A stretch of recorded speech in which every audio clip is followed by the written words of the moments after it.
함께하면 됩니다. 야! 함께하면 됩니다.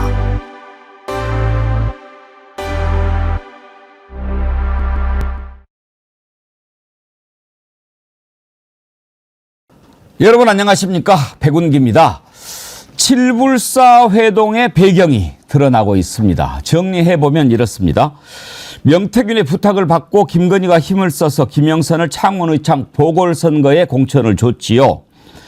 보궐선거라서 국회의원 얼마 해먹지도 못했는데 총선을 앞두고 갑자기 김영선을 밀어내고 여기에 현직 검사 김상민을 꽂아 넣으려고 한 겁니다. 보궐선거 당선 이후에 세비 절반을 받으면서 함께 권력을 나눠 가졌던 김태균은 당연히 반대했고 김영선은 펄쩍 뛰었습니다. 그런 김영선한테 김건희는 김상민을 밀어줘라. 그러면 내가 너 장관이든 공기업 사장이든 시켜줄 테니까. 결국 돌아버린 김영선이 칠불사에서 이준석과 만나서 이 모든 사실을 털어놓은 겁니다. 이제 확실히 그림이 그려지고 정리가 되는데 정말 경악스럽기 그지없습니다. 국회의원 자리가 장관 자리가 김건희 겁니까? 이렇게 굴러왔던 겁니다. 김건희의 국정농단이 이것뿐이겠습니까? 그야말로 빙산의 일각일 것입니다. 이제 얼마 남지 않았습니다. 다 드러납니다. 생방송 백운계 정치 1번지 출발합니다. 정어리몰에서 이번에 야심차게 준비한 도다리 쑥국 정말 반응이 뜨겁습니다. 지금이 도다리가 살이 제일 통통하게 오른 철인데요.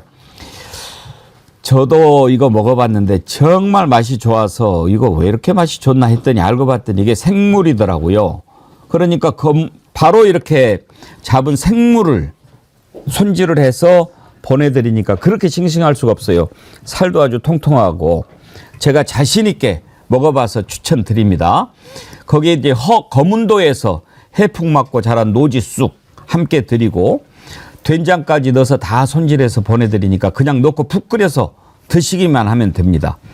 정어리몰에서 항상 제철에 좋은 먹거리 여러분들께 선을 보이고 있는데 이번에 강력하게 추천하는 봄철 보양식 도다리 쑥국 드시고 건강 잘 챙기시고 새해 복 맞으시기 바랍니다. 자, 오늘 세 분 패널 함께 합니다. 김유정 전 국회의원님, 김정욱 전 민주연구원 부원장님 어서 오십시오. 네, 안녕하세요. 김용남 전 의원님은 조금 있다가 옵니다. 이 앞에 무슨 방송이 있어가지고 항상 조금 늦는데 여러분이 이해해 주시기 바랍니다. 자, 오늘 먼저 칠불사의 비밀부터 한번 살펴보려고 합니다. 우리가 이제 대충 내용은 알죠. 칠불사에서 무슨 일이 있었는지, 왜 이준석 천하람이 명태균 김영선을 만나서 그 새벽에 매화꽃을 심었는가 궁금했는데 어렴풋이 이렇게만 알고 있던 것들이 이제 명확하게 드러나기 시작합니다. 김건희가 김영선 의원과 11차례 이상 최소죠. 이 사실을 검찰이 통신 내역으로 확인한 겁니다.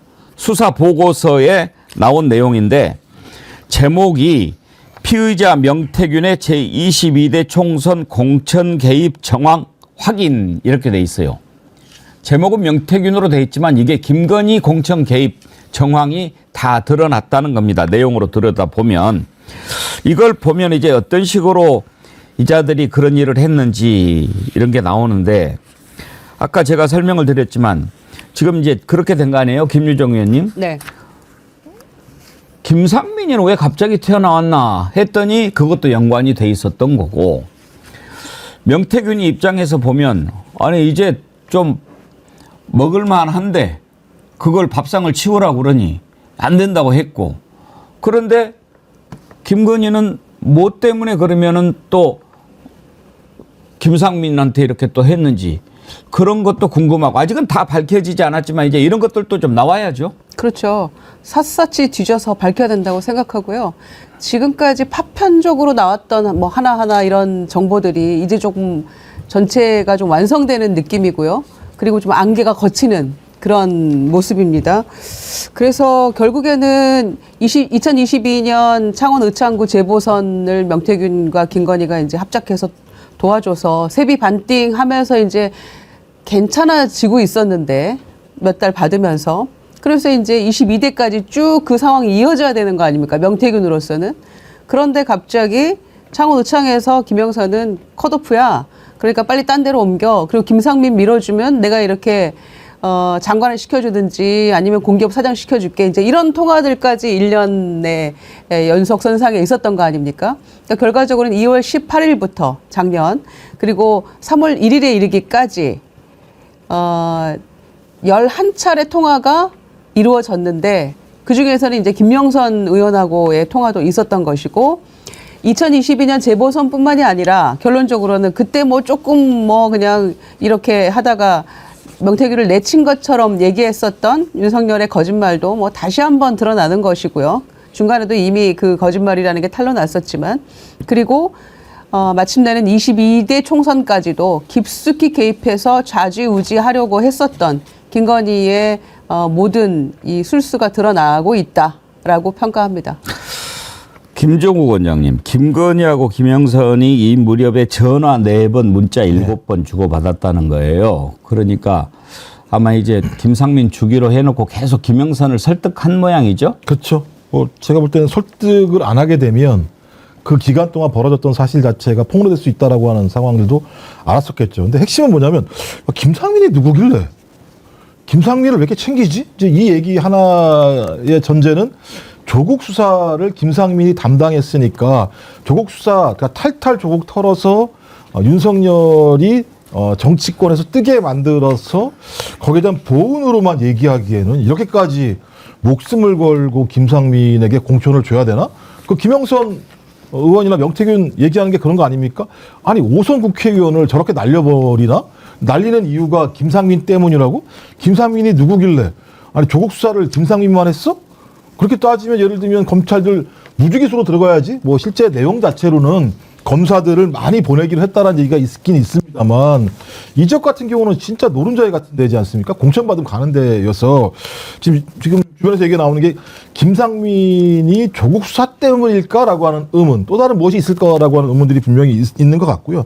근데 더 중요하게 발견되는 건 뭐냐면 김건희가 진짜 V0였구나라고 하는 것이 확인되는 것 같아요. 그러니까 용산에서의 힘도 강했고 정부 인사에도 관여했다는 건 최재형 목사를 통해서 확인됐잖아요. 금융위원 이렇게 얘기하면서 그다음에 이제는 국민의힘 공천까지 좌지우지했다는 것이 발견되는 상황이기 때문에 그러니까 어느 때는 V0 어느 때는 국민의힘 공천 심사위원장 이런 모든 역할들을 김건희가 했다. 그렇다면 또 나오는 건 김상민이 누구길래 대처되는 윤석열은 뭐야? 라고 하는 얘기가 나올 정도의 상황.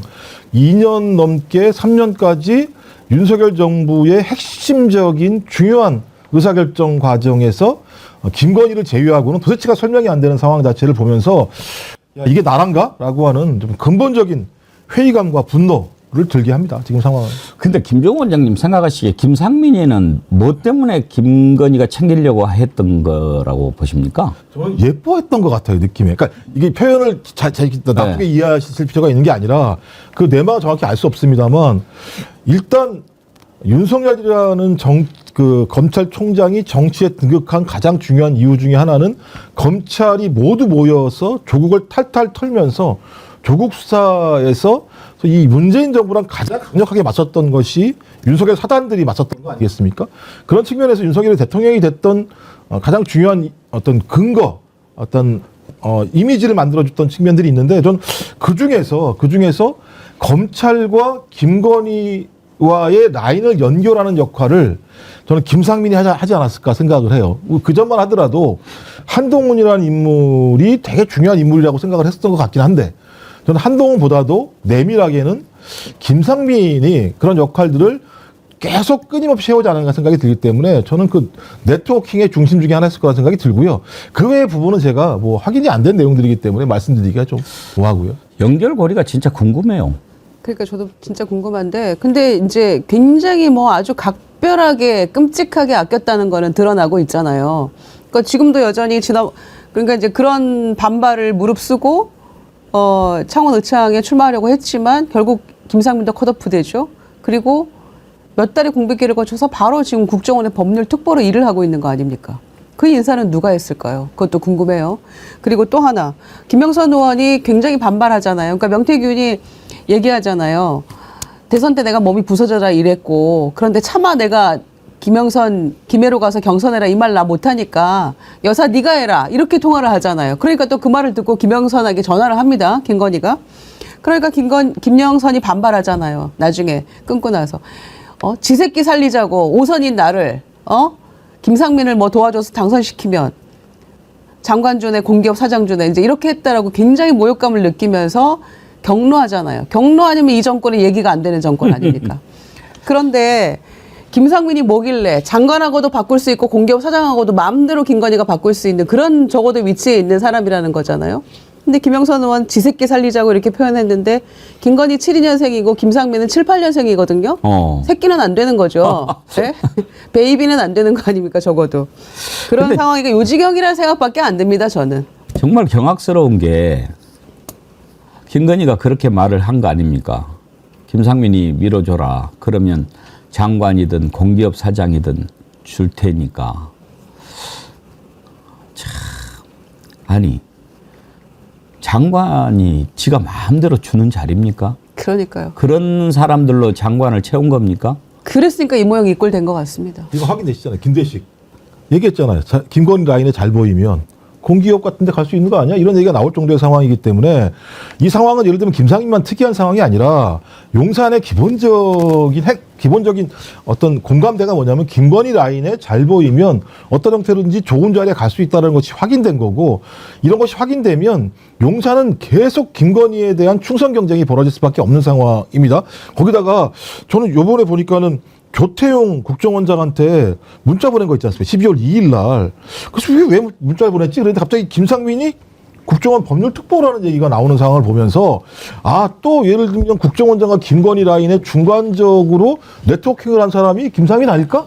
이런 느낌이 드는 거예요. 그렇다면 김건희가 다양한 사람들의 네트워킹을 하면서 자기의 힘을 구사할 수 있는 핵심적인 인물 중에 하나가 김상민, 이게 김상민 하나인지 아니 몇 명인지는 알 수 없습니다만 지금 발견되는 건 김상민이라는 인물은 어떤 김건희의 중요한 네트워킹의 중심에 있는 인물이라는 것이 최근 어떤 밝혀진 내용을 통해서 사실 확인되는 것 같다 생각이 듭니다.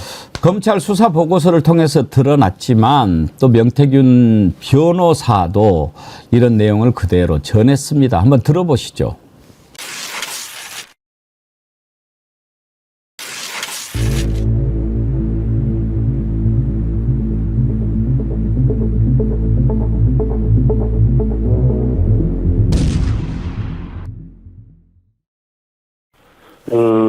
김건희가 김영순에게 뭐라고 이야기하냐면 창원 의창구에 김상민 검사가 당선되도록 지원해라. 그러면 선거가 끝나고 장관 또는 공기업 사장 자리 주겠다. 김건희 여사가 그렇게 이야기를 했다고요? 예, 그렇습니다. 혹시 그 공기업이 어딘지까지도 얘기가 됐습니까? 공기업은 여러 곳이 있으니까. 예. 구체적인 그 공기업이 어떤 기업이다라고는 특정을 하지 않았던 거요. 제가 알고 있습니다. 그럼 장관 자리도 어떤 특정 부처 이름까지 거명한 건 아니었고요. 그렇죠. 역시 마찬가지로. 예. 그래서 그거에 대해서 그럼 김영선 의원은 어떻게 대답을 했다고 합니까? 김건희가 나한테 어떻게 그럴 수가 있나.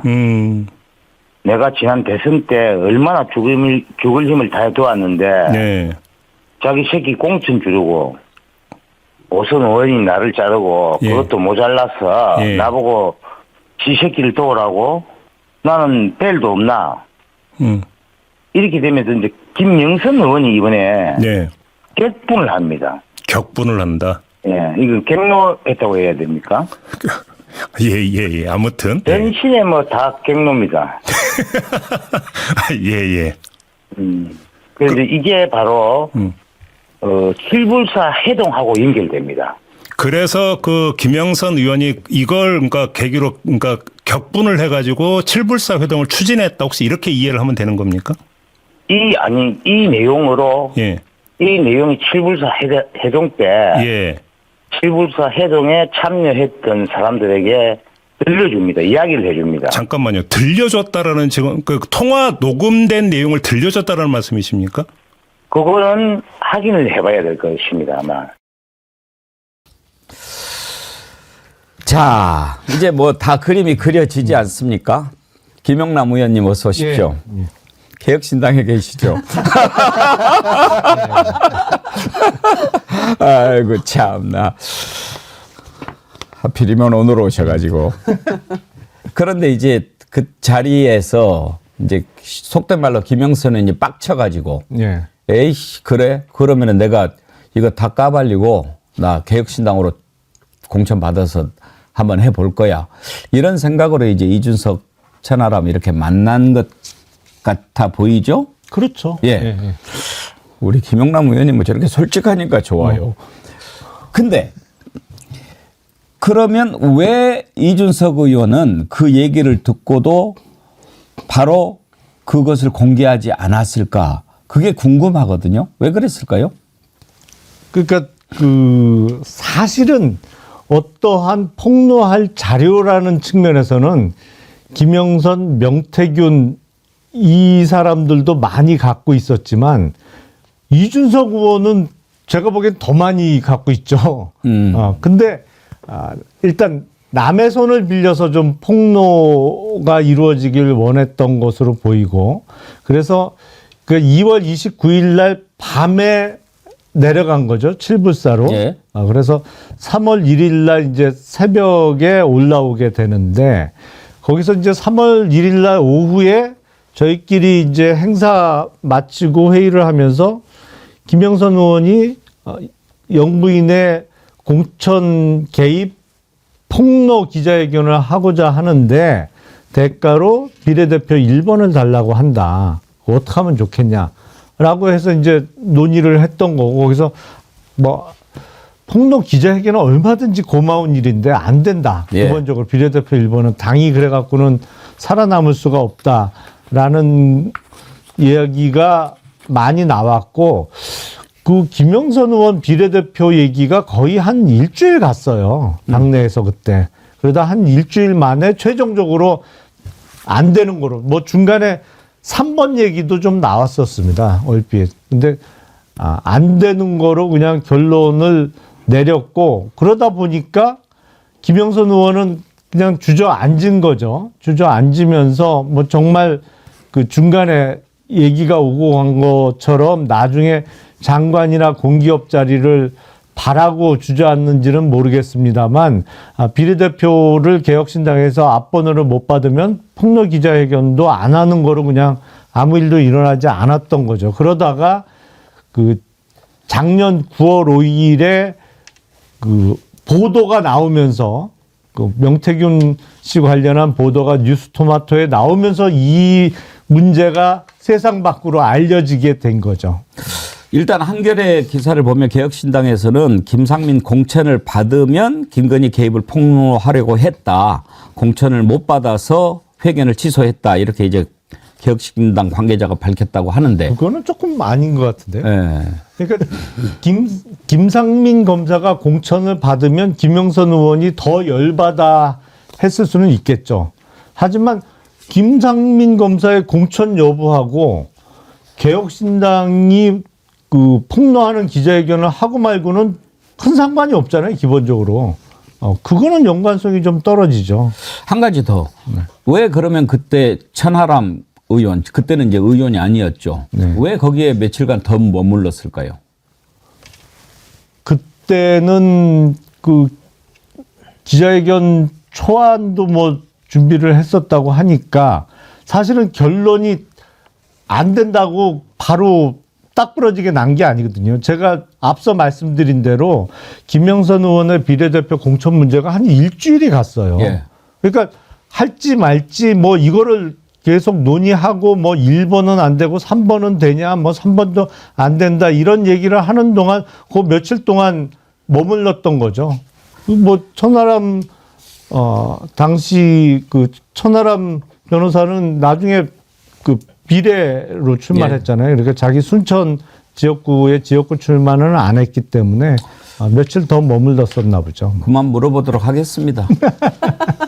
일단 아니 제가 그만 물어보려고 하는 거는 개혁신당에 소속돼 있으시니까 불편한 것도 있지만 사실 잘 모르시잖아요.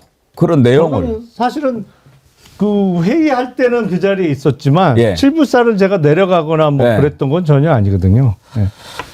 그 얘기 나온 김에 요즘에 이준석 의원이 뭐 CBS하고 또 뭐가 어쩌고 저쩌고 막 시끄럽고 계속 그런 얘기가 나오는데 당은 또 허은하 대표하고 또 저렇게 싸우고 있고 개혁신당 이래가지고 뭐 되겠어요? 그 어렵죠. 사실은 당이 어려운 상황인 건 틀림없죠. 사실은 작은 당이기 때문에 작은 당이 똘똘 뭉쳐도 거대 정당의 포션이 워낙 크기 때문에 양쪽에서 갖고 있는 그래서 쉽지 않은 상황인데 그 내분까지 있다 보니까 쉽지 않은 것이고 저희가 보면 물론 처음에 시작할 때는 롤 모델은 전혀 아니었는데 지금 이 상황이 되고 보니까 야 정의당이나 뭐 이런 당이 오래 원내에 머물렀던 것만 해도 정말 대단한 일이다. 그렇죠. 뭐 정의당은 지금도 있습니다만 지금은 원내 정당화 됐지만 원내에 그렇게 오랜 기간 야 저것도 쉽지 않구나 진짜 그런 생각이 들어요. 김용남 의원님이 개혁신당의 대표가 돼서 개혁신당을 좀 제대로 잡든지 아니면 그냥 나오시든지 뭐 이렇게 뭐 정리가 돼야 안 되겠습니까? 뭐 조기 대선 전후로 뭔가 한바탕 변화가 있겠죠 또. 예. 하여튼 이 부분은 좀 제가 볼 때 여전히 미스테리인데요. 그러니까 그런 거잖아요. 이준석 천하람이면 개혁신당의 핵심 아닙니까? 그러니까 그렇죠. 양대 거두잖아요. 따지고 보면. 칠부사를 왜 내려가? 김영선이 부른다고? 명태균이 부른다고? 이 설명이 잘 안 돼요. 그런데 과거에 뭐가 있는 거죠. 그러니까 명태균과 이준석이 과거에 뭐가 있었던 거죠. 또 명태균이 그렇죠. 지금 하는 행동을 보면 공천 개입부터 시작해서 진짜 제가 볼 때 말도 안 되는 짓을 했어요. 근데 거기에 대해서 언론에서 제가 볼 때 그냥 거의 마사지만 해주고 있는 상황이에요. 그러니까 이거 제가 볼 때 언론이 봐주는 거거든요. 이준석 의원이 지난번에 미국인가 다녀왔을 때 공항에서 기자회견을 했잖아요. 네. 나도 뭐 깐다면 다 깔 거 있다라고 하는 게 결국은 그거 아니겠습니까? 그때 당시에 국민의힘 당 대표였잖아요. 보궐선거할 때. 예. 그러면은 김영선이 어떻게 공천을 받았고 거기에서 김건희가 무슨 역할을 했고 명태균은 어떤 저기를 했는지 왜 모르겠어요. 다 알고 있고 다 알고 있겠죠. 네. 아니 본인이 얘기했어요. 내 모든 통화는 구글 드라이브가 다 연결돼 있어라고 얘기했어요. 네. 언론이 거기 묻지를 않아요. 제가 그래서 뭐냐면 이상하게 그 과거 이준석이 정치 시작했을 때부터 관계를 맺었던 기자 네트워크가 너무 끈끈한데 서로가 너무 활용을 잘해요. 그러니까 이준석을 보호해주면 그만큼 내용이 나오는 과정들에 대한 피드백이 계속 반복적으로 구조화됐기 때문에 저는 아까 말씀한 CBS도 마찬가지 개념으로 보는 거예요. 그러니까 내가 이준석을 봐주고 이런 내용들에 대해서 어떤 적당하게 딜을 해주면 이준석이 또 정보를 주고 이게 계속 피드백이 되면서 10년 동안 구조화되는 상황이 벌어지니까 이 중대한 사건이 터졌을 때도 김영선 전 의원은 박살났을지 모르겠지만 이준석은 지금 아주 양호하게 살아있는 상황이잖아요. 그러니까 전 되게 안 좋은 제가 볼 때 그러니까 정치인과 그러니까 권원유착의 안 좋은 케이스가 검찰과도 있습니다만 저는 정치권과도 분명히 존재한다. 저는 이 부분이 이번 과정에서 좀 밝혀질 필요가 있다고 생각합니다. 그러니까 그때 당시 보궐선거 과정에서 일어났던 일이라든지 이번에 이렇게 또 당 내분 이런 걸 보면 개혁신당 소속으로 지금 김용남 의원님이 계셔서 좀 죄송합니다만은 이준석 의원에 대해서 많은 국민들이 그때 당시 대표도 되고 그럴 때 기대했던 것은 새로운 신선한 정치 아니었습니까? 그런데 이제 보여줬던 것들이 나이는 젊은데 그렇게 뭐 하는 것 또는 이런 것들이 올드 스타일을 벗어나지 못한다. 이런 실망감이 좀 있는 거죠. 결국은 이제 지금 이준석 의원도 대선 출마 얘기를 합니다만은 그런 게 해결해야 될 과제 아니겠습니까?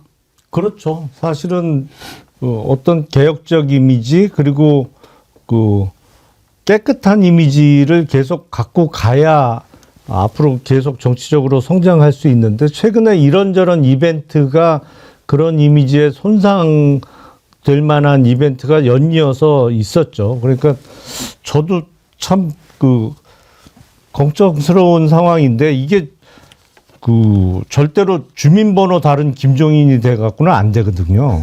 근데 어째 조금 그래 그 방향으로 가는 것 같아요. 예.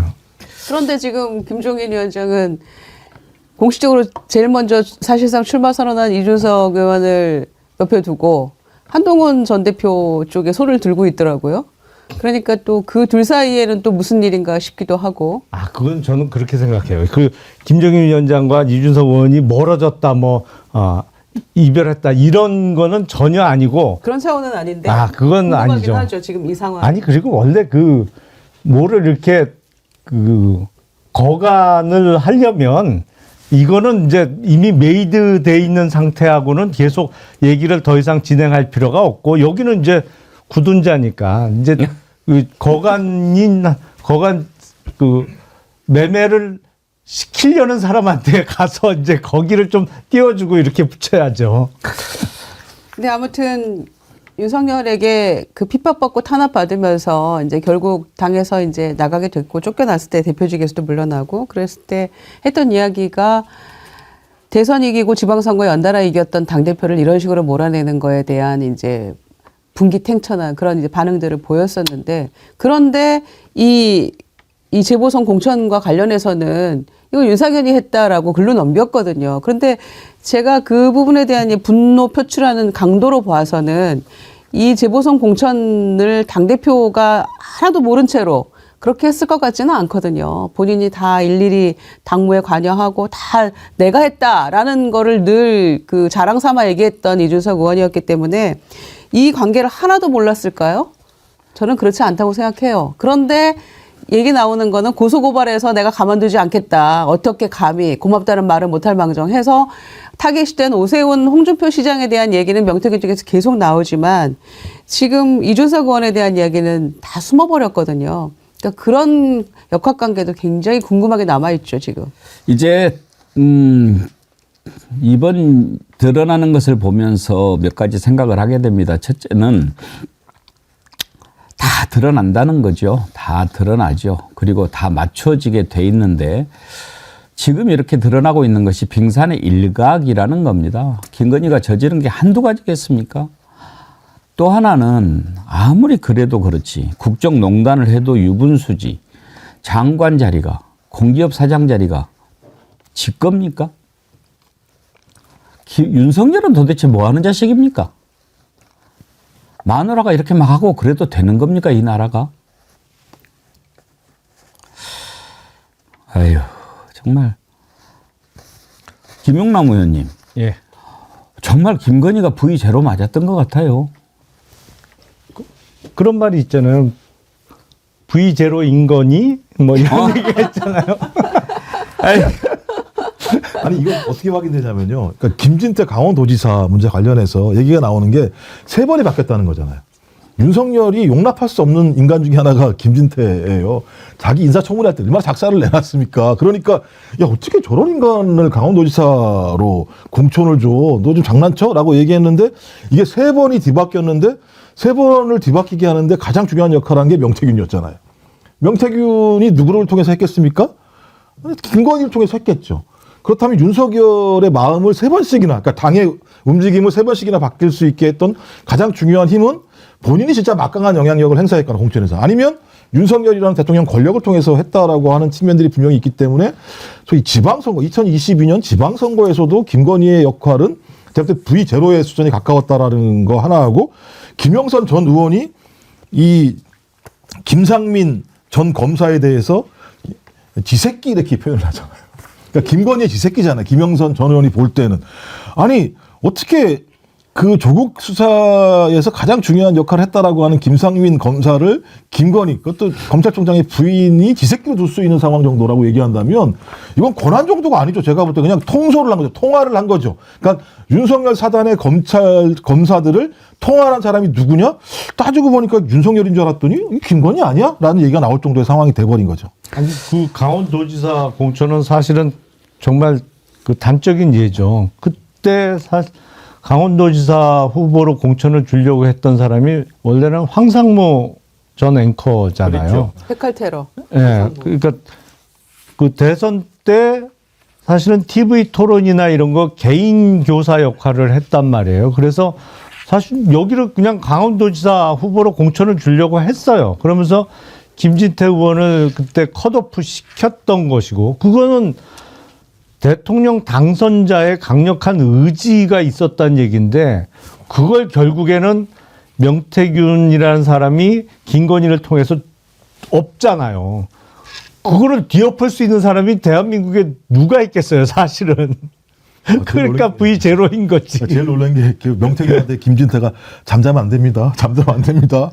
야, 이 정도의 상황으로 매달릴 정도니까 명태균한테 얘기하면 김건희한테 통한다라고 하는. 그리고 그 감사 보고서, 현장 감사 보고서 보면 명태균이 그 당시에 얼마나 중요한 인물이었는지가 다 드러나는데 그것도 다 감추고 앉아 있어요. 또 국민의힘 같은 경우는 이 정도면 김건희 명태균 시대죠. 그러니까 공천심사위원장 김건희, 공천심사 부위원장 명태균이라고 얘기해도 제가 볼 때는 뭐 다른 변명을 할 수 없는 상황이 만들어졌다고 볼 수 있는 거죠. 그런데 그 김영선 의원을 김해로 보내서 거기서 이제 컷오프 돼버리고 안 되잖아요. 그 김영선을 메이드 하려고 김상면을 돕게 하기 위해서 그랬는데 누구 때문에 틀어졌어요? 결론적으로는 한동훈 대표 때문에 틀어진 거 아니에요.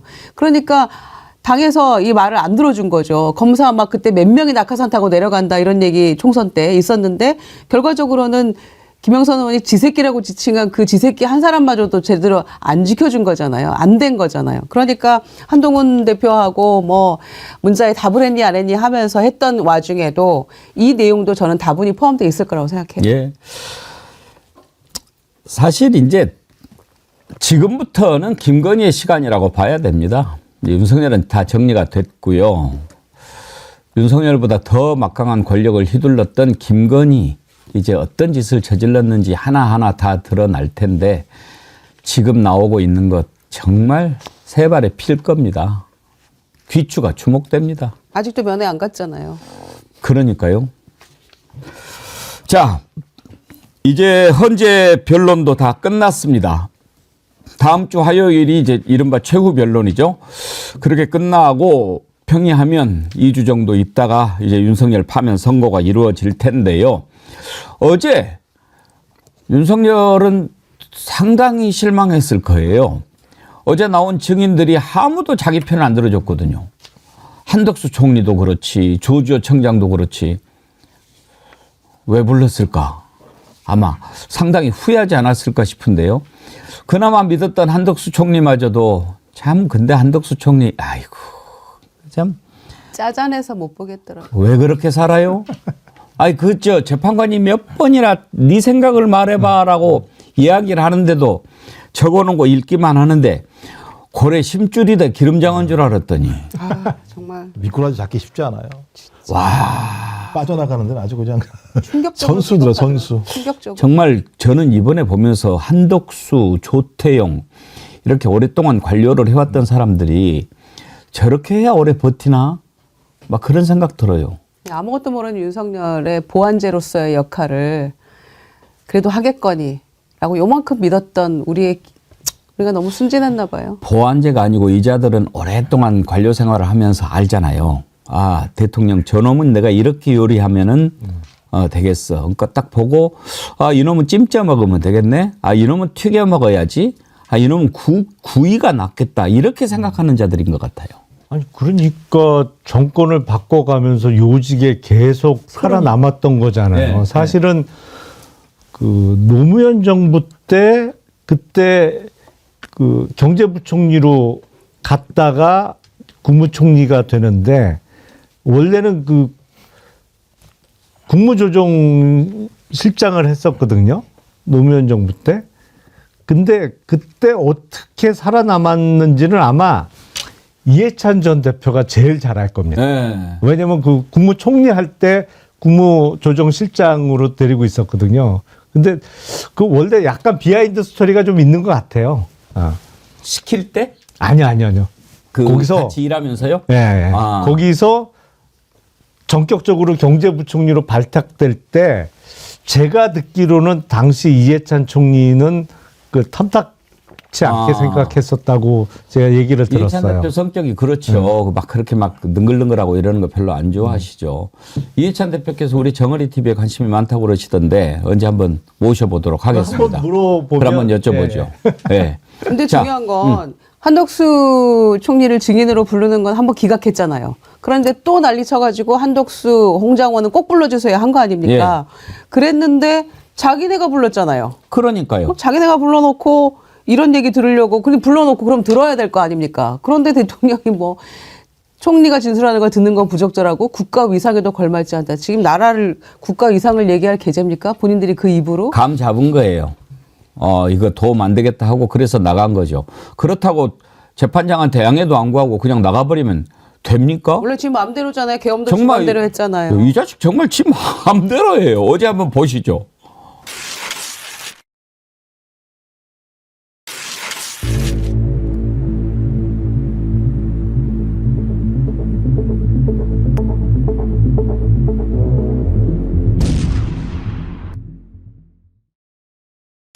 총리께서 증언하시는 것을 대통령이 지켜보시는 모습이 좋지 않고 국가 위상에도 좋지 않다고 해서 양해를 구하지 않으시고 대청을 하셨습니다. 김용남 의원님, 법정에서 이렇게 나온 사람이 재판장한테 뭐 허락도 안 받고 막 일어나서 마음대로 나가고 그럴 수 있나요? 안 되죠. 저거는 기본적으로 법정 예의에 크게 벗어나는 거예요. 어제 보니까 그 문영배 권한대행도 이렇게 뭘 하다가 깜짝 놀라는 아니 왜냐면 그런 일이 없거든요. 그러니까 탄핵 심판은 사실은 피소추인은 법정에 반드시 출석하지 않아도 됩니다. 이게 형사 재판이 아니기 때문에. 근데 뭐 계속 부득부득 나오니까 나오면 뭐 앉아 있는 건데 적어도 법정에 입장을 하고 재판부가 들어와서 재판이 시작된 상황에서는 거기서 퇴정을 하려면 재판부에게 미리 허가를 받아야죠. 화장실 가더라도 그래야 되는 거 아닙니까? 그럼요. 당연하죠. 근데 갑자기 옆에 있는 윤곽근 변호사한테만 귓속말로 쏙닥쏙닥 하더니 그냥 휙 일어나서 가버렸어요. 그러니까 그 법정에서 볼 수 없는 광경이 어제 벌어졌어요. 기본적으로 그건 예의가 아닙니다. 하여튼 이제는 뭐든지 지 마음이야. 아니 변호사도 그러잖아요. 윤석열 따라하기 막 지금 마이크 잡고 얘기하다가 그냥 나가버리잖아요. 그러니까 제가 볼 때는 계몽령 그러니까 제가 볼 때는 그러니까 법정을 자기의 죄에 대해서 죄가 없다 또는 헌법재판소에서 내 직책을 유지해야 된다 이 싸움을 하는 게 아니라는 생각이 드는 거예요. 저 정도 상황이라면 저는 기분 나빠서라도 너 파면이야라고 얘기할 정도의 상황을 계속 만들고 있어요. 지금까지 거의 지금 10번의 변론 기일 동안 한 짓이라는 게 뭐냐면 나를 잘라주세요. 나를 잘라주세요. 나를 파면해주세요. 이런 행위를 했다라고 하는 측면들은 적어도 이 헌법재판소에서 자기의 직을 유지하는 문제보다는 다른 것을 중시했구나라고 볼 수밖에 없는데 이번 같은 경우 저는 다르다고 생각했던 게 뭐냐면 마지막 역전차를 치려고 했던 것 같아요. 그러니까 이유 중에 하나가 뭐냐면 이제 한덕수를 불렀던 이유는 국회의 그러니까 소위 계엄 요건에 대한 문제와 관련해서 뭔가 좀 쟁점화시킬 수 있는 내용들을 들으려고 했던 것 같고 홍장원은 메모 끝까지 갖고 가가지고 체포 지시가 문제가 있었다라고 하는 부분들을 만들려고 했던 것 같고 조조 청장 문제가 가장 중요합니다. 검찰 조서에 의하면 6번이나 통화를 했다는 거잖아요. 그 와중에. 그럼 경찰청장한테 질서 유지를 하는데 6번이나 통화할 이유가 하등에 뭐가 있겠어요? 그렇다면 결론적으로 국회의원 체포 문제이기 때문에 이 세 가지 문제와 관련해서 나름대로 다른 진술을 만들어내서 지지층들에게 야 열심히 싸워라고 하는 뭔가를 주려고 했었던 것 같은데 아까 말씀드렸던 왜 불러? 그 송창식의 왜 불러처럼 제가 볼 때 아무것도 남는 게 없는 오히려 너는 꼭 파면돼야 된다라고 하는 부분들을 스스로 자인한 어떤 상황이었었기 때문에 헌법재판소 재판관들은 좀 마음이 편했을 것 같아요. 어제 저기 변론을 하면서 아이고 내가 그래도 욕은 많이 얻어먹겠지만 니들한테 야 이 정도 됐으면 국민들이 인정할 거 아니야? 나 좀 마음 좀 편하게 할게. 이런 상황이 된 것 같아요. 거기다 더해서 25일 날 이제 마지막 피청구인의 최후 진술은 시간 제한 없이 주겠다. 이렇게 얘기를 했잖아요. 원도 한도 없이 네 하고 싶은 대로 다 해봐. 1시간 중에 59분 떠드는 너 다 해봐. 그래서 이제 재판관들이 마음 편해졌다 생각하고요.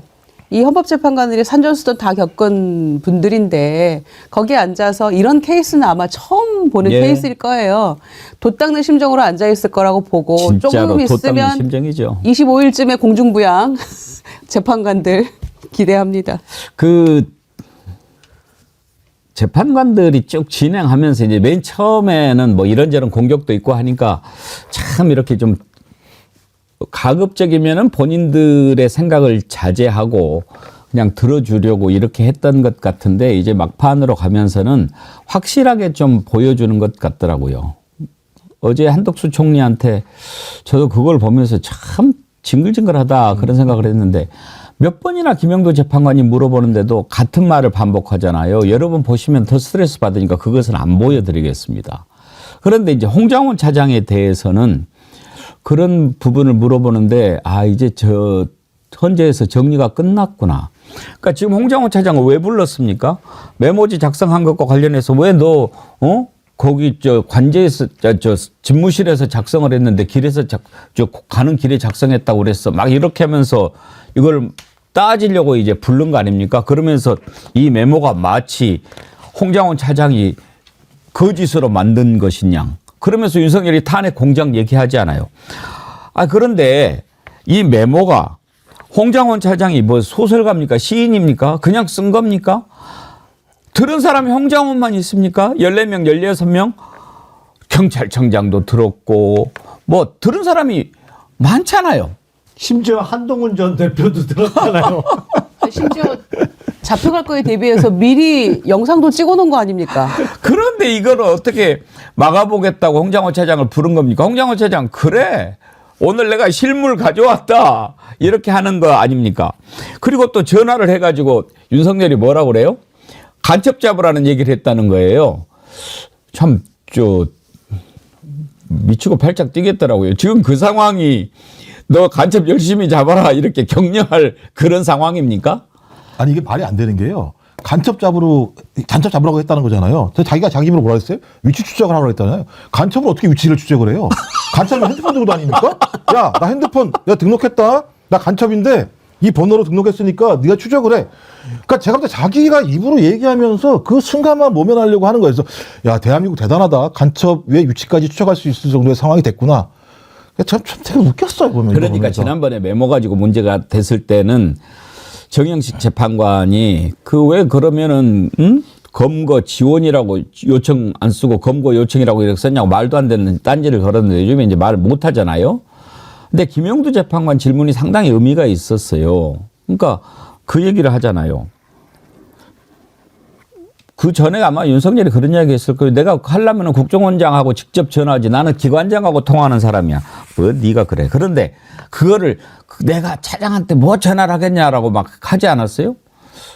그런데 지금까지 헌법재판관들이 보여준 태도는 가급적이면 증인에 대해서 증인이 의심가는 부분들을 많이 물어봤어요. 근데 어제 그 질문은 가만히 들어보면 윤석열이 지금 거짓말하고 있다라고 하는 것을 반대로 보여주는 그런 질문을 하더라고요. 한번 들어보시죠. 그 증인은 지금까지 그 피청구인을 총 몇 번 정도 만났습니까? 그러니까 몇 번 만났냐 말씀이시죠? 예, 만난 적. 예. 제가 기억하기로는 8번입니다. 아까 뭐 길에서 보고 이런 거 말고. 그런 거 말고. 6번 정도라고 기억합니다. 언제인가요? 제가 처음으로 차장으로 취임했을 때 1차장과 2차장의 취임을 축하해 주시는 저녁을 한번 했던 기억이 나고요. 식사를 같이 했어요? 예. 예. 그다음에 한 4번 정도는 대통령께 독대복은 아니고 원장님하고 같이 배석해서 보고 자리에 갔던 부분이 한 4번 정도 되는 것 같고, 그때 안보실하고 그 북한 관련된 부분에 있어서 전문가 그룹의 저녁 식사를 한번 하는 자리가 있었으니까 저녁에 한 2번, 보고 자리 한 4번, 한 6번으로 기억이 됩니다.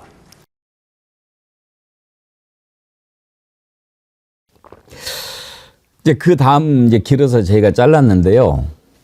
왜 김영두 재판관이 저 질문을 홍장원 차장한테 했냐면 전화해가지고 다짜고짜로 봤지? 이렇게 얘기했다는 거죠. 그러면은 그 전에 분명히 윤석열이 그렇게 이야기했잖아요. 나 홍장원 잘 모르고 뭐 전화 통화를 한다면 국정원장한테 하지 뭐 직접 하겠냐라고 했는데 봤지? 이렇게 한 것은 그동안 여러 차례 소통도 하고 그렇게 했다라고 하는 것을 윤석열 너 거짓말하고 있는 거잖아라고 윤석열 들으라고 김영두 재판관이 질문을 한 것으로 저는 봅니다. 그러면 우리가 이제 또 하나 생각해 봐야 될 것이 왜 그러면 홍장원 차장한테 전화를 했을까? 저는 제 생각을 먼저 말씀드리고 우리 패널들한테 여쭤볼게요. 아까 조태용 어떤 사람인가 우리가 짚어봤지 않습니까? 참 대단한 자들이죠. 한덕수, 조태용.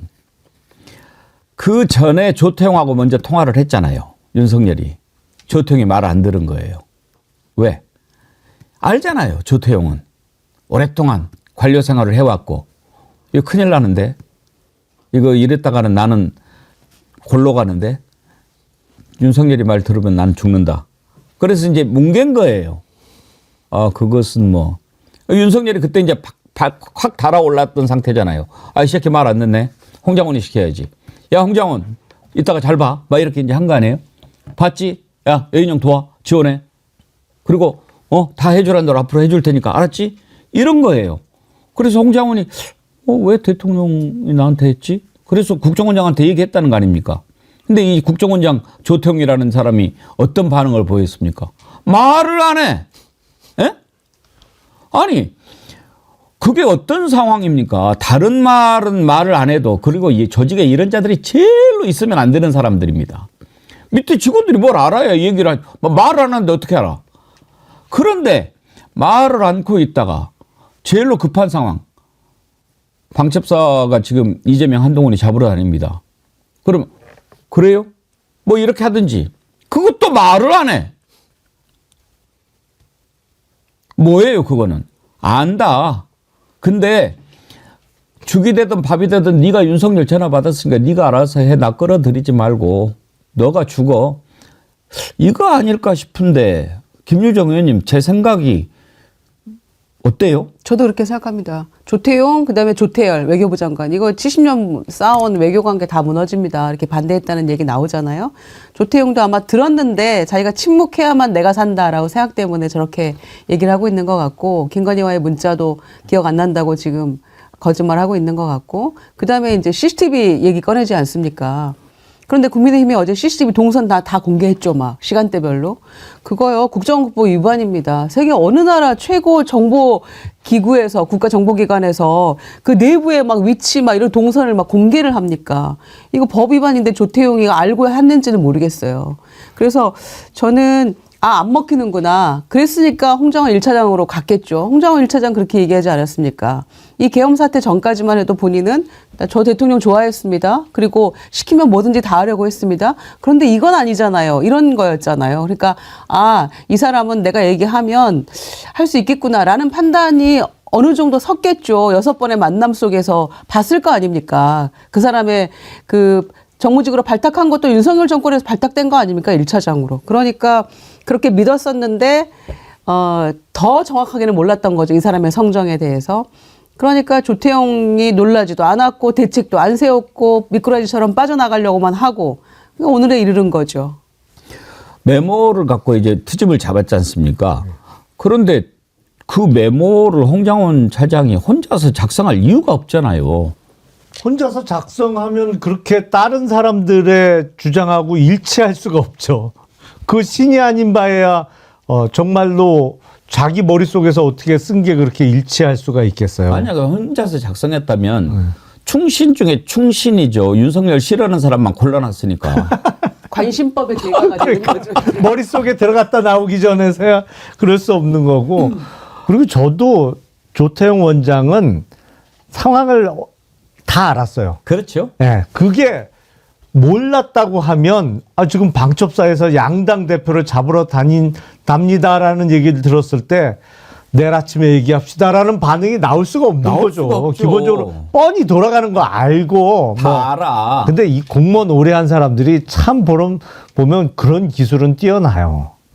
참 자기 손끝에 흙을 안 묻히겠다는 거잖아요. 슬쩍 미루는 거지. 전체 공직자를 비하하는 표현이 될 수 있으니까 이자들로 합시다. 그러니까요. 정말 대단해요. 그러면서 그 메모의 신빙성까지도 지난번에 조태용은 문제를 삼았지 않습니까? 그렇죠. 근데 기본적으로 너무 일치하잖아요. 기본적으로 그 메모에 등장하는 인물들이 다른 건 몰라도 방첩사의 김대우 수사단장이 받아 적었다는 방첩 사령관한테 들었다는 내용과 명단이 등장인물들이 똑같고 그리고 조지호 경찰청장도 비슷한 얘기를 하고 있는 거고 이거는 실제로 그 명단이 있었고 그거를 뭐 대통령한테 들었던 방첩사령관한테 들었던 명단이 존재했기 때문에 이렇게 똑같은 얘기를 할 수가 있는 거지. 홍장원 차장이 머릿속에서 만들어냈다 그러면 그렇게 똑같을 수는 없는 거죠, 기본적으로. 어제 홍장원 차장 재밌는 게요. 그 전에 출석했을 때는 들어와가지고 윤석열한테 깎듯이 90도 인사를 했잖아요. 네.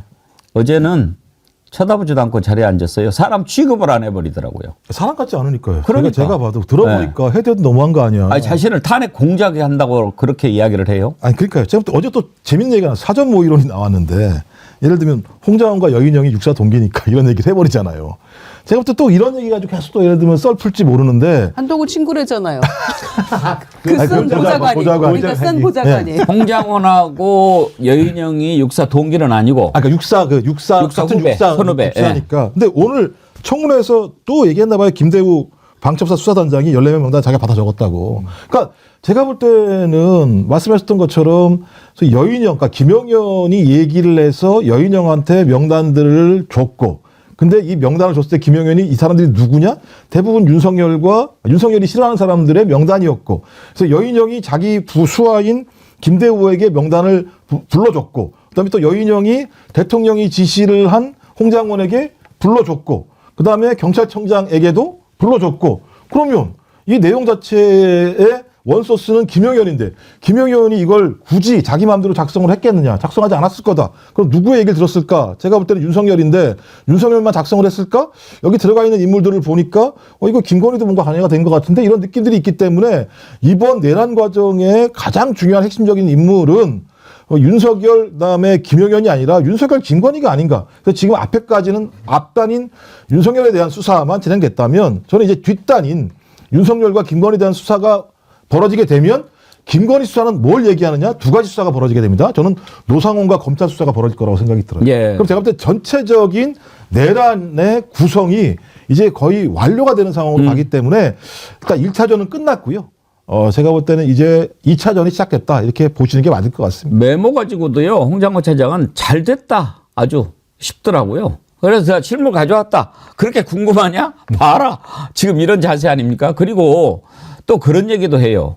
야, 이거 내가 지금 이제 조태용이나 윤석열 쪽에서는 이것을 뭐 3가지, 4가지 메모가 있다라고 말도 안 되는 주장을 하지 않습니까? 그런데 오히려 홍장원 차장 그렇게 이야기하더라고요. 내가 이거 보좌관한테 정서 안 시켰으면 큰일 날 뻔했다고. 만약에 그 정서를 시켰기 때문에 이게 어떤 상황에서 만들어진 거고 보좌관이 다 알지 않겠습니까? 보면서 같이 놀랐을 거고. 그런데 만약에 그렇게 공유를 안 했다면 봐라 너 혼자서 뭐 만든 거 아니냐라고 더 이야기할 뻔했다라고 하는 거 아닙니까? 이 자들은 공격하는데 기본적인 A도 없고 인간이 아니에요. 특히나 제가 어제 참 가슴 아팠던 게 아무리 자기들이 유리하게 증언을 받고 싶어도 그렇지 조지호 경찰청장 지금 암으로 투병 중이라고 하지 않습니까? 예. 그런데 그 진술한 것을 가지고 그 진술이 신빙성이 떨어진다는 걸 얘기하려고 혹시 너 선망 아니었어? 이렇게 얘기를 하더군요. 그러니까. 선망이 뭡니까? 몸이 아픈 사람이 세상을 떠나기 직전에 오는 무의식 상태입니다. 선망이 오면 되게 며칠을 못 버팁니다. 그런데 지금 암으로 투병하는 사람한테 너 며칠 있으면 죽을 거잖아. 이렇게 물어보는 것과 뭐가 다릅니까? 이게 인간입니까? 너무 잔인했어요. 그 질문. 근데 마스크 쓰고 나와서 말도 이렇게 좀 힘있게 못 하잖아요. 그 장면 저희가 다 봤잖아요. 그런데 어떻게 그런 얘기를 함으로써 이 신빙성을 떨어뜨리려고 너 정신없어서 지금 헛소리한 거지 이렇게 지금 물어보는 거 아닙니까? 어떻게 사실 경찰대 출신들이고 뭐 경찰이고 군이고 그 장성 자리에 올라가는 거, 그다음에 청장이나 뭐 서울청장 자리에 올라가는 거, 동기들 중에 몇 명이나 그 자리까지 갑니까? 굉장히 많은 그 비용을 들여서 우리도 길러낸 인재들이잖아요, 엘리트들이잖아요. 그런데 일순간에 대통령이란 자가, 군 통수권이란 자가 군경을 한꺼번에 싹 쓸어버린 사건 아닙니까? 이게 지금. 그런데도 그거를 그 질문을 하고 있는 그 변호인들의 모습 보면서 참 너는 정말 인간도 아니고 너무하다. 너무 잔인하다. 그런 생각이 들더라고요. 아니 어떻게 선망이라는 표현을 씁니까? 김용남 의원님. 사실은 뭐 이제 상을 치러본 사람들은 대충 알잖아요. 이제 부모님 상이나 이렇게 상을 치르면 선망 증세가 오면 사실은 이제 준비해야 돼. 돌아가시는 거죠. 예. 뭐 본격적으로 다가온 건데 선망 증세 하에서 진술을 했으면 여태까지 어제 그 자리까지 못 왔죠. 사실은 아무 말 대잔치 보니까 진짜 아무 말이든지 해도 가려서 해야죠. 그래도 변호사까지 됐다면 세상을 좀 저기하게 산 놈들 아니에요. 근데 거기다 대고 그 마스크 쓰고 나와 있는 환자한테 그런 이야기를 어떻게 합니까? 그리고 대한민국 경찰이 만약에 진짜 선망이라면 거기서 조사했겠어요, 상식적으로? 그 사람들이 바보입니까? 근데 그것도 아주 젊은 변호사가, 제가 나이는 정확히 모르겠습니다만 젊은 변호사가 나와서 계속 예를 들면 힘드시죠? 매우 힘드시니까 짧게 말씀하세요 하면서 혹시 선망 아니세요? 혹시 선망 아니셨어요? 라고 하는 어떤 계속적인 질문을 통해서 진술조서, 그러니까 핵심은 그런 거잖아요. 윤석열을 살리기 위해서 진술조서 자체가 문제가 많다라고 하는 얘기들을 일관되게 끌어내기 위해서 한 건데, 본인이 지금 상황 자체가 어떤 겁니까? 오늘, 내일, 모레라도 자기가 갑자기 합병증이 발생해서 지금 면역력이 너무 낮아졌기 때문에 문제가 발생하면 안 되는 상황이어서, 멸균실 같은 데 있거나 이런 상황인데, 지금 거기는 엄청나게 많은 사람들이 와 있는 그 상황에서 마스크까지 쓰면서 자기의 생명에 대한 위협을 느끼면서 진술을 하는 상황인데 거기에 앉아있는 사람한테 그렇게 얘기하고 있고 저번도 마찬가지였잖아요. 원래는 청구인 측에서는 저기 많이 아프니까 우리 증인 채택 안 하겠습니다라고 얘기했는데 안 됩니다 하고 손 들고 일어나가지고 꼭 불러야 됩니다라고 얘기해서 불렀으면 최대한의 예의를 갖추는 게 상식적인 거잖아요. 그러니까 대통령 하나 살리려고 제가 볼 때는 완전히 내란 집단들이 거의 제가 볼 때는 미친 집단화되어 있는 상황이 돼버린 거예요. 그러니까 법률적으로는 이런 겁니다. 재판부에서 검찰의 수사 기록을 증거로 채택하겠다고 했을 때 피청구인 측에서 반발했잖아요.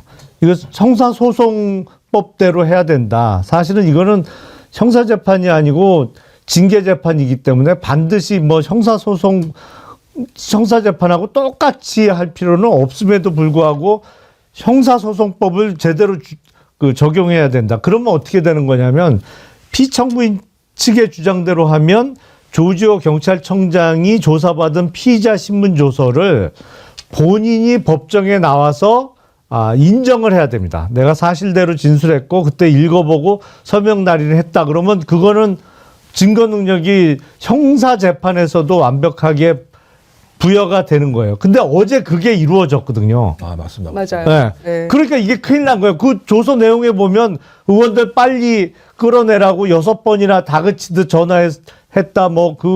계엄 해제 후에도 2번이나 더 전화했다는 내용이 상세하게 담겨 있기 때문에 이게 빼도 박도 못하게 증거 능력이 부여되는 순간이었거든요. 그러니까 다른 이유로 이거를 증거 능력을 없애야 되는 거예요.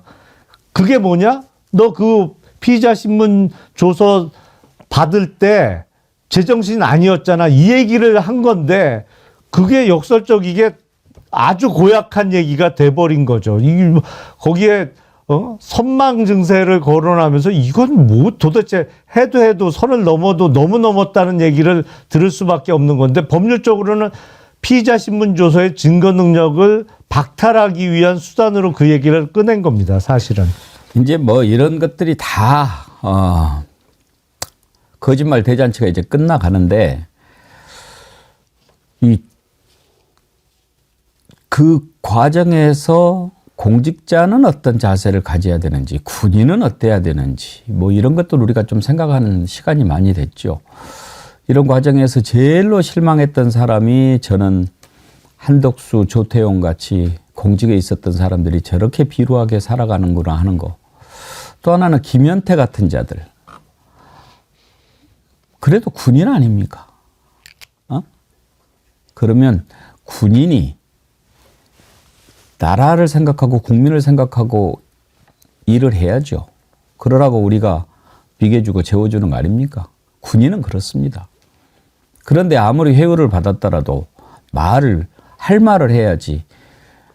되지도 않는 말을 가지고 하면은 그거는 머리 상태가 이상한 거라서 우리가 그런 자한테 어떻게 안보를 맡기겠습니까?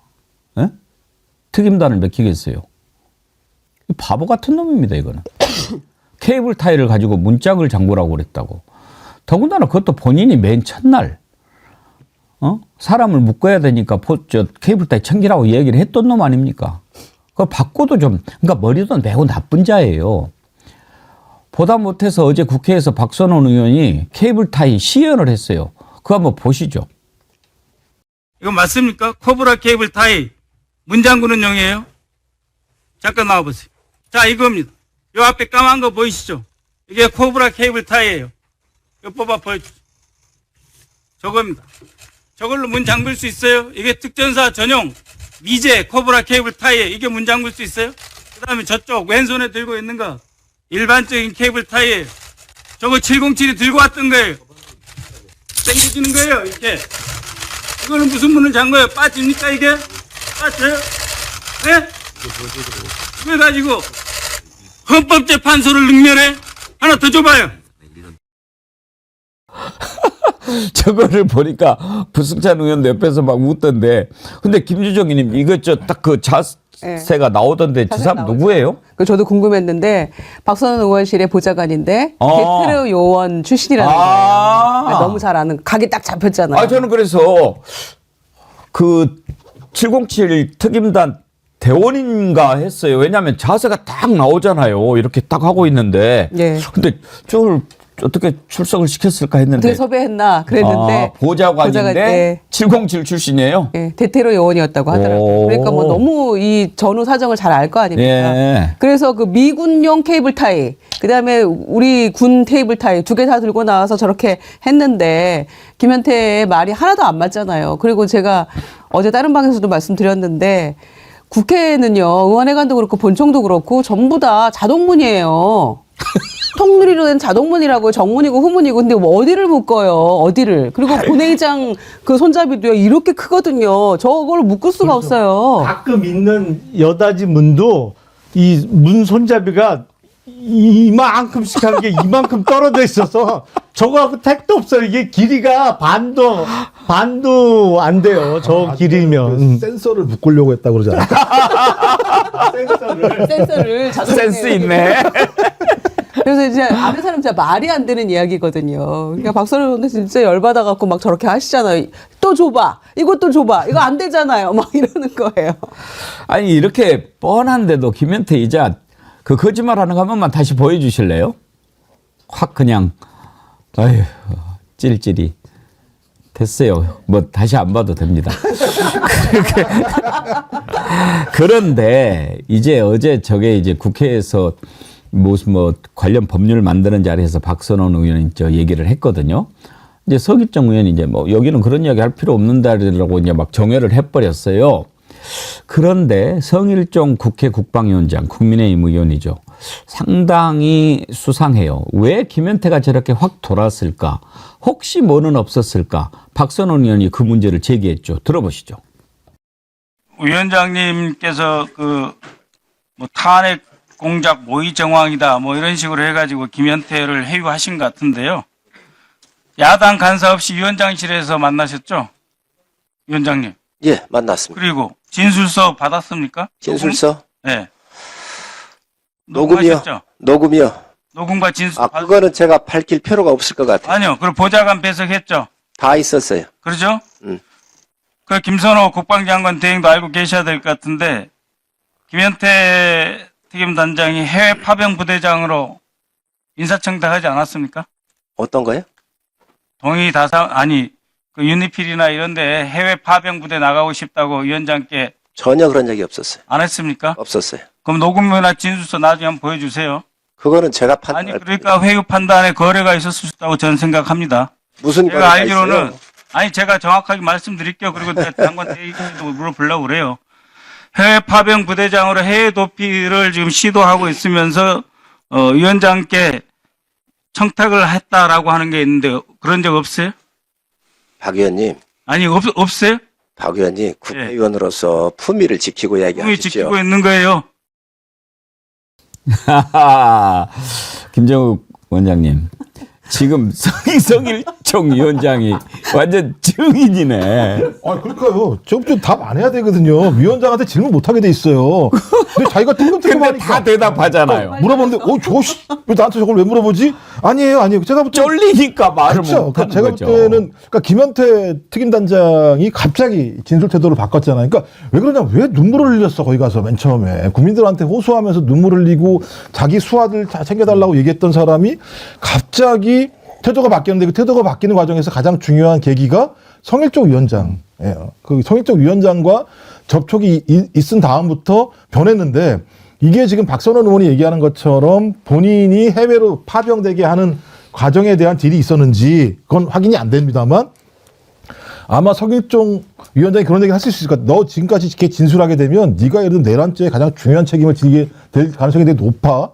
너 태도 안 바꾸면 안 될 거야라고 하는 법률적인 조언들을 했을 가능성이 높고 법률적인 조언 가능성 속에서 그럼 네가 나한테 이렇게 얘기한다면 넌 나한테 뭐 줄 거야라고 하는 얘기들이 오갔겠죠. 왜냐하면 본인이 지금 계속 얘기하고 있는 핵심적인 내용들은 뭔가 예를 들면 민주당이 회유한 것처럼 자기가 얘기해야 되는 상황들이 벌어지는 거잖아요. 그러니까 본인도 거기에 대한 어떤 보답을 받아야 되는 상황들이 있으니까 저 이 두 가지가 결합이 안 됐다면 김원태가 저렇게 해야 될 하등의 전 이유가 없다고 생각하는 거예요. 그러니까 첫째, 법률적으로 무엇인가 내가 계속 이 상태를 유지하면 내란죄에서 큰 어떤 형량을 받을 수 있을 거라고 하는 법률적인 협박을 받았고 그 협박을 받은 과정에서 이걸 구제할 수 있는 사람이 누군가라고 얘기했을 때 지금 드러나는 인물은 성일종 위원장이기 때문에 성일종 위원장이 그런 역할을 했을 거라고 생각만 했었는데 박선원 의원이 어디서 무슨 내용을 갖고 왔는지 모르겠습니다만 당신 그렇게 했잖아. 그랬더니 아니야. 나 아니라니까. 다 알고 물어보는 거잖아요. 그렇죠. 그러니까 지금 성일종 의원 이렇게 얘기하는 걸 보면서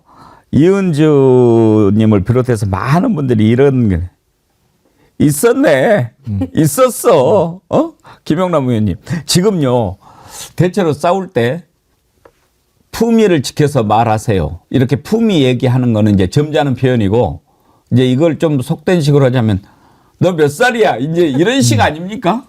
나이가 근데 송일종 위원장이 더 높지 않을걸요? 정확하게는 좀 모르겠는데. 아니 네. 싸울 때 그렇죠, 분리하면 그렇죠. 네. 나이 갖고 이야기하듯이 그렇죠, 사실은. 지금 여기서 품위 이야기하는 것도 결국은 싸울 때 나이 이야기하는 거랑 똑같지 않냐 이 말씀이에요. 아니 뭐 하다가